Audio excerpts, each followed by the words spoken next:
যে সমস্ত রোগী ডায়রিয়া হয় তাদের মধ্যে দেখা যায় একটা ভুল কনসেপ্ট চলে যে খেলেই পায়খানা পাচ্ছে, দিয়ে খাওয়াটা বন্ধ করে দেয়। এটা করলে কিন্তু হবে না।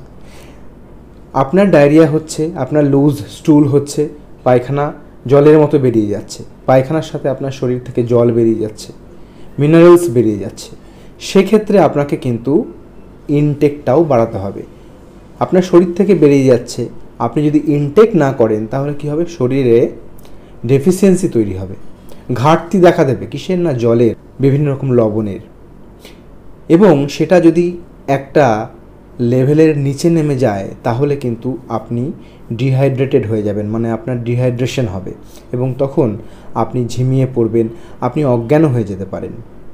তো সেক্ষেত্রে আপনাদেরকে বলবো যে খাওয়া দাওয়া বন্ধ করবেন না, সহজপাচ্য খাবার দাবার খাবেন এবং বেশি করে জল খাবেন, ORS খাবেন।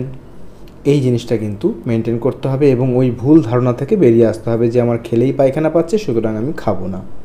ধন্যবাদ।